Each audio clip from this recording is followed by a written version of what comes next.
दर्शक बंधु धान चाष आमे जदि मैक्सिमम चाषी मानकर एकर पिछा प्रोडक्शन को देखिबा ताहेले एवरेज 25 रु 30 क्विंटाल मध्यरे अमल हेइथाय। किंतु आपण माने किछिटा जगार शुणा पाउथिबे कौ चाषी 32 क्विंटाल अमल करुचंती किए 35 क्विंटाल अमल करुचंती तो किए 40 क्विंटाल पर्यंत अमल करुचंती। दर्शक बंधु ए कथाटी शुणिबा पई जेतिकी भल लागिथाय सेतिकी इम्पॉसिबल मध्य लागिथाय। काहेकि ना 85% चाषींकर एवरेज प्रोडक्शन एकर पिछा 25 रु 30 क्विंटाल मध्यरे ही रुहे। बाकी 15% चाषी किए 35 तो किए 40 क्विंटाल पर्यंत अमल करिथांती। तो दर्शक बंधु आपण जदि सेही 15% चाषी भितर आसीबा पई चाहुचंती ताहेले आजिर भिडियोटी केवल आपणक पई। धान चाषरे अधिक अमल पाइबा पई हेले बिहन बाछिबाठू नेकी तळी केमिति बुणिबे, जमीर प्रिपरेशन केमिति करिवे, रोइबा समय रे को सार खत देबे, को प्रोसेस रे आपण ताकू रोइबे, जदि रोग पोक आसुची ताकू केमिति नियंत्रण करिवे, एई सबु किछि जदि आपण स्टेप बाय स्टेप सठिक समय रे करूचंती ताहेले आपण हाई यील्ड बा अधिक अमल पाई परिबे। तो दर्शक बंधु बिहन बाछिबा उपरे आमे बहुत सारा वीडियो ऑलरेडी अपलोड करि सारिछु। आपण जदि देखि नाहंती ताहेले एबे ही जाई कि देखि नियंतु। मो डिस्क्रिप्शन बॉक्स रे लिंक मध्य देई दोउची। आजिर वीडियो रे आमे जानिबा को भली भाबरे तळी बुणिले अधिकरु अधिक अमल मिली थाए। नमस्कार दर्शक बंधु, मु सौम्य रंजन आ आपण माने देखुचंती माय देसी फार्म ओडिसा। दर्शक बंधु एबे जाय जदि आपण हम चैनल को सब्सक्राइब करि नाहंती ताहेले एबे ही सब्सक्राइब करि नियंतु आ बेल आइकन को प्रेस करिबा जमारू भूलिबेनी। प्रथमे आमे जानिबा केतिकी एरिया रे तळी बुणिले गोटे एकर चाष जमी पई धान चारा सफिशिएंट मिली थाए।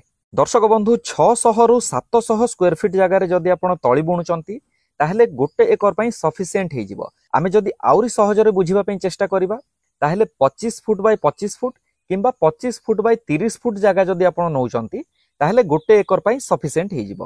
तापरे प्रश्न आसे गोटे एकर धान चाष पई केते किलो बिहनर आवश्यकता पड़ी थाए। दर्शक बंधु बिहन अनेक प्रकार थाए, को धान छोट होई कि मोटा थाए तो कोटा लंबा होई कि चौड़ा थाए, तो आउ किछि धान सरुआ होई कि साइज रे मध्य बहुत ही छोट थाए।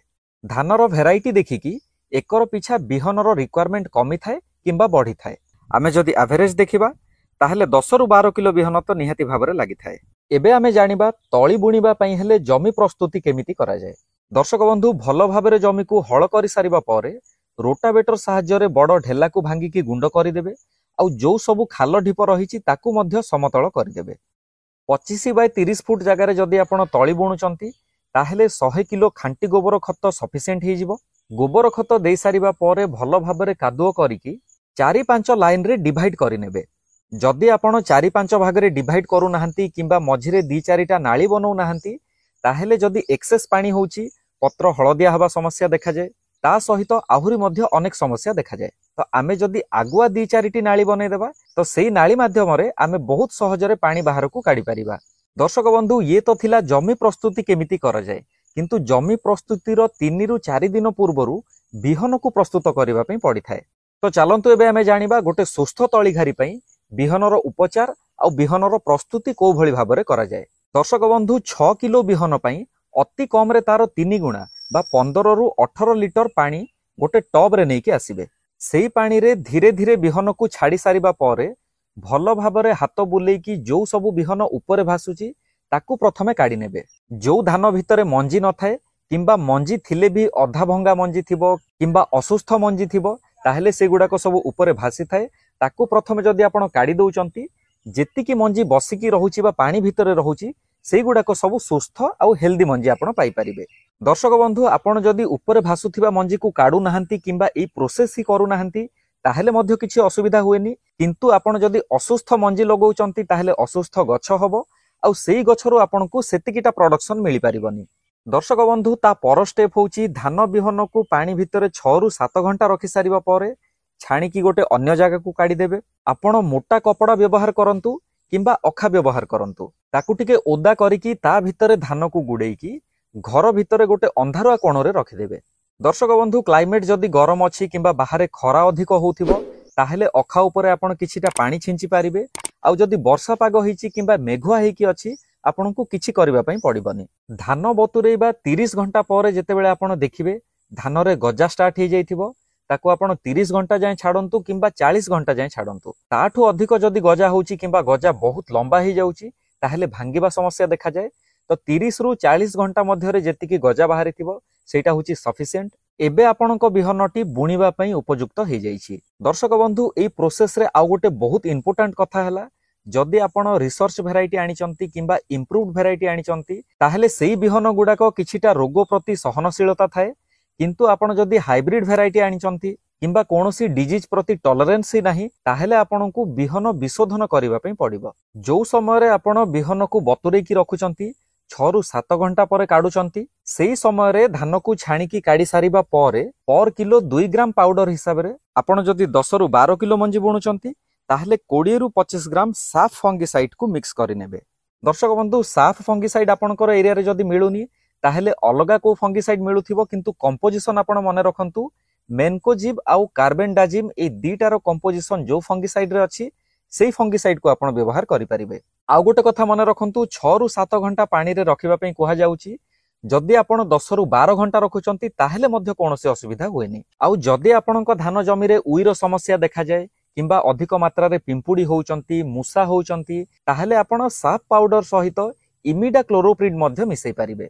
आउ जदि आपणक एरिया रे इमिडा क्लोरोप्रिड मिलुनी ताहेले आपण जे कोनोसी गोटे भलो कीटनाशक को मिक्स करि परिबे। तापर सेम प्रोसेस रे ताकू मध्य ओदा अखारे गुडेई की रखि देबे।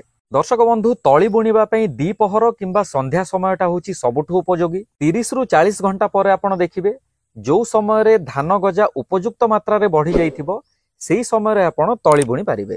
तो दर्शक बंधु जो दिन तळी बुणिबे सेई दिन आपण जमी प्रस्तुति करिवे। जमी प्रस्तुति केमिति करिवे मु आगुरु कहि सारिछि, किंतु तळी बुणिबा 1 रु 2 घंटा पूर्वरु 2 किलो डीएपी को भलो भाबरे बिंछि देबे। साधारणतः आपण माने देखिथिबे धान बुणी सारिबा परे डीएपी किंबा यूरिया दिया जाय। आउ यूरिया जो माने दउचंती से माने तो संपूर्ण भाबरे भूल करूचंती। तळी बुणिबा समय रे यूरिया केबे हेले दिया जायनी, आपण केवल डीएपी देबे। ता सहित जदि आपणकर माटी उर्वर नुह ताहेले किछिटा अणुसार मध्य मिक्स करिकि देई परिबे। तो धान बुणिबा परे जदि आपण डीएपी दउचंती आपण फुल प्रोसेस देखिले आमे धान को गजा करिकि बुणुचे। आउ जदि धान गजा उपरे डीएपी पड़ी जाउची ताहेले सेई धानटी नष्ट होई जिवो। सेइथि पई सजेस्ट करा जाय धान बुणिबा 1 घंटा पूर्वर जदि आपण डीएपी दउचंती ताहेले ऑलमोस्ट से माटी सहित मिक्स हो जाइथिबो आउ आपणको धान को बहुत सुंदर भाबरे न्यूट्रिशन देई परिबो। दर्शक बंधु तळी घारी रे मध्य अनेक समस्या देखा जाय, पत्र हळदिया हो जाए, पत्र पोड़ा देखा जाए, किछि मात्रा रे मूल सढ़ा मध्य देखा जाए। तो एई सब टॉपिक जदि मु गोटे वीडियो रे कहबी ताहेले वीडियोटी बहुत लंबा हो जिवो। आपण चैनल को सब्सक्राइब करंतु। प्रति स्टेप रे धान चाष रे जो जो समस्या देखा जाए सेई समस्या आउ तार समाधान कोन हेई परिबो एई विषय रे आमे डिटेल रे वीडियो बनाउछु। तो एई वीडियोटी आपनकु केमिति लागिला कमेंट बॉक्स रे लिखिकी निश्चय जणांतु। आउ जदि आपनकर किछि प्रश्न रहिगला, किछि डाउट रहिगला ताहेले मध्य कमेंट बॉक्स रे लिखिकी पचारंतु। Thank you. पुणी थरे देखा होबा आउ गोटे नुवा वीडियो रे।